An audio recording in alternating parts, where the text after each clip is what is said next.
So in second, what we have already learned is diffusion and osmosis. In both diffusion, in the case of diffusion, gases will transfer. In cases of osmosis, liquid will transfer.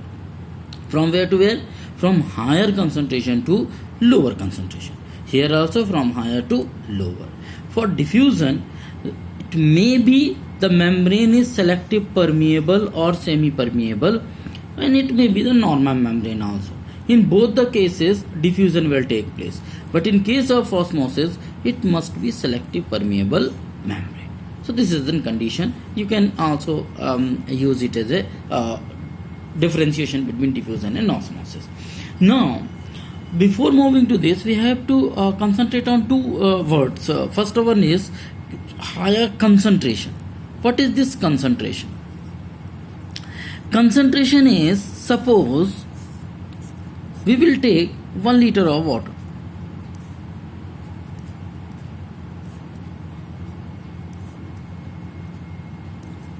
And we add 1 spoon salt. And in second case, we add 10 spoon salt. Now, if I ask which is more concentrated, suppose this is A, this is B. This is glass A, this is glass B. In glass A, 1 liter of water, I added 1 spoon of salt. And in B, 1 liter of water, I added 10 spoon of salt. So which is more concentrated? So answer is B is concentrated. Then A. So I think you all are familiar with the word concentration. Higher concentration to lower concentration means where the amount of gases are higher, it is higher concentration, and when they move to the lower concentration. Concentration means the amount, actually, the ingredient which is present in them. The water, because I have taken 1 liter water, I have taken a same amount of water, but I have different amount of salt in it. So one is solvent and another is solute. So this solute, when the solute is higher, then the concentration is more. When solute is lower, the concentration is low. Here one question: when we kept a cell inside a solution, what will happen to this cell? So some will say there is no change in the solution. Some will say that they will swell up. Some will say they will shrink. So what will happen? There are 3 stages. Either it is swell up, or shrink, or remain same. Most probably these 3 stages, one of the 3 stages will take place whenever we kept a cell in a solution. Out of these 3, one situation will take place. The question is, which situation will occur? Whether always the cell swells up, or always the cell shrinks, or always the cell remain same in their structure. So actually we have to first of all define which type of solution is there in which we are kept our cell. So for that we have to understand about one thing, that solution are always different nature, and as per the solution and the cell, there are 3 stages which we can be considered. Now there is 3 type of solution will be present: hypertonic solution, hypotonic solution, and isotonic solution. But remember one thing, these solution can be, once for a substance it may be the hypertonic, and the same solution can be considered as a hypotonic for the different solution. I will tell you. If you consider these 4 children, Love, Ram, Shyam and Suresh. Suppose the age of the love is 8 years.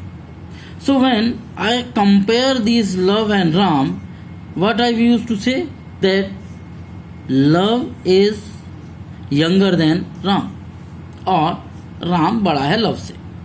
Am I right?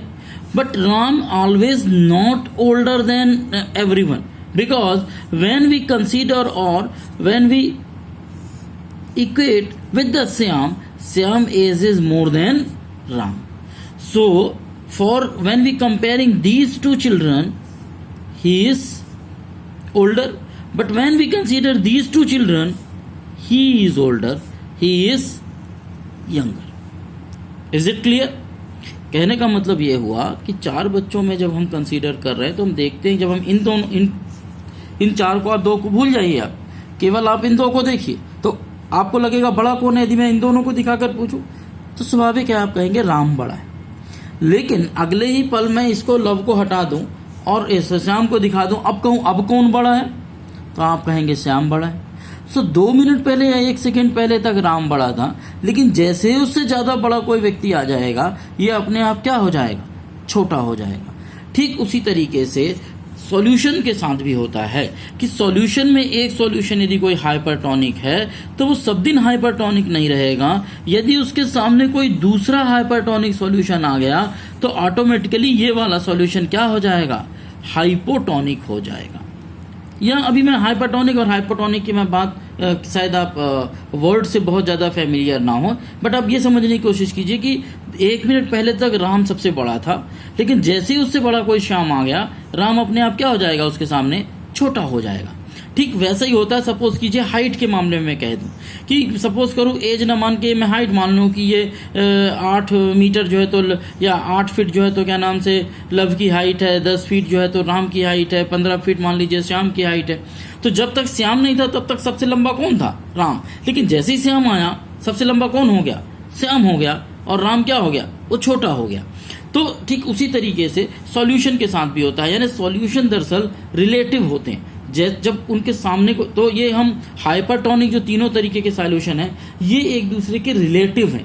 ये इनकी कोई individual characteristic नहीं है. Individual character तब है जब इनके साथ कोई और आए. एक छोटा सा एग्जांपल और समझिए. मान लीजिए यदि कोई महिला यह कहती है या कोई माँ ये कहती है कि ये मेरा बड़ा बेटा है. इसका क्या मतलब हुआ, इसका मतलब हुआ यदि वो कह रही कि ये बड़ा बेटा है, इसका मतलब इसका कोई छोटा भाई है.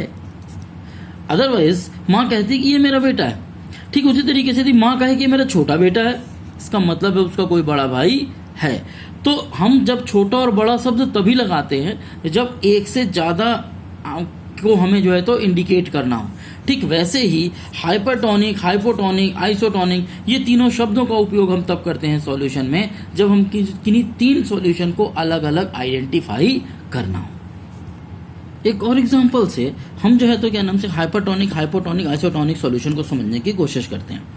सो नेक्स्ट एग्जांपल है, यहाँ पर मैंने ABCD 4 जो है तो बीकर रखे. इन चारों टबों में मैंने जो है तो 10-10 लीटर पानी भर दिया है और हर एक टब के नीचे आपने देखा होगा मैंने केजी में लिखा हुआ है 1 kg sugar, 5 kg sugar, 15 kg sugar. ये मैंने डाल दी. अब जब मैंने इस तरीके से डाल दी तो इन सब में शरबत बन गया, क्योंकि 10 लीटर पानी में 1 kg है, 5 kg है, 15 kg है, 5 kg डाल दिया. जब मैं कहूँ आपको इन दोनों सॉल्यूशन को मैं आपको कहूँ कि टेस्ट कीजिए, A से लेकर 1 गिलास शरबत पीजिए और B से लेकर 1 गिलास शरबत पीजिए, तो ऑटोमेटिकली जिसमें 5 kg शक्कर होगी उसका जो है तो स्वाद ज़्यादा मीठा होगा कंपेरेटिव टू A के. यहाँ पर हम ये कहेंगे कि यहाँ पर सॉल्यूट का कंसंट्रेशन ज़्यादा है और ऐसी कंडीशन में ये वो सॉल्यूशन है जो हाइपरटोनिक है और ये कैसा है, हाइपोटोनिक. हाइपर वर्ड आपने हार्ट डिसीजेस के लिए भी सुना होगा. हाइपर का मतलब होता है यहाँ पर ज़्यादा. हाइपर मीन्स मोर, एक्सेस, और हाइपो का मतलब है less. Is it okay? So hyper का मतलब मोर और एक्सेस और हाइपो का मतलब less. So this is more concentrated, this is less concentrated. ये ज़्यादा मीठा होगा, स्वाभाविक है, ये कम मीठा होगा. बट आप जब हम सी को सामने ले आते हैं, ऐसी कंडीशन में क्या होगा, आपने एक ग्लास ए से पिया, आपने एक ग्लास बी से पिया, अब आपको सबसे ज़्यादा मीठा कौन लगेगा, सी लगेगा, क्योंकि इसमें कितने केजी शुगर मिला हुआ है, 15। नाउ अभी तक ये हाइपरटोनिक था, अब कौन हाइपरटोनिक हो जाएगा, ये हो जाएगा। और ये क्या हो जाएगा, अब ये भी किसकी कैटेगरी में चला जाएगा, हाइपो की कैटेगरी में चले जाएगा। ये भी यहाँ मोर और एक्सेस ना हो के मोर एक्सेस यहाँ पहुँच जाएगा, ये इसको तमगा मिल जाएगा, ये किस में आ जाएगा, लेस में। ये ठीक वैसे ही है जैसे आपने एक मैच जीता तो आज आप विनर हैं, और आपने जिसको हराया वो लूज़र, लेकिन कल आप दूसरा मैच किसी से हार जाते हैं तो आप लूज़र हो जाएंगे, सामने वाला विनर हो जाएगा। ठीक वैसे ही किसी भी सॉल्यूशन को हाइपरटोनिक, हाइपोटोनिक, आइसोटोनिक कहने के लिए, हाँ आइसोटोनिक के लिए ये है, जैसे मान लीजिए 10 लीटर में 5 kg है, यहाँ पे भी 10 लीटर में 5 kg है, तो ये दोनों एक दूसरे के क्या हैं, आइसोटोनिक। आइसो मीन्स सेम, एक ही तरीके का कंसंट्रेशन दोनों में होना, उसको कहते हैं क्या, आइसोटोनिक। आई थिंक आपको तीनों तरीके के सॉल्यूशन बहुत अच्छे से समझ में आ गए होंगे। ये एक तरीके से क्वेश्चन है आप लोगों के लिए। आपको अब यदि हाइपरटोनिक, हाइपोटोनिक, आइसोटोनिक समझ में आ गया है तो आप देखेंगे मैंने 3 बना रखा हुआ है, पहला, दूसरा और तीसरा, और तीनों में हाइपरटोनिक, एक में हाइपरटोनिक सॉल्यूशन है, एक चैम्बर में, एक में हाइपोटोनिक सॉल्यूशन है, एक में आइसोटोनिक सॉल्यूशन है, और ये तीनों के तीनों में मैंने एक एक सेल रखा हुआ है। अब आप मुझे बताएंगे कि सेल की पोजीशन क्या होगी, वो स्वेल करेगा या श्रिंक करेगा या एक किस पोजीशन पे रहेगा, आप उन स्टेजेस को देखकर इसे एक्सप्लेन करेंगे। ये एज ए आपका होमवर्क भी है आपको, यदि ये समझ में आ गया होगा। बाकी कल, हैव ए नाइस डे।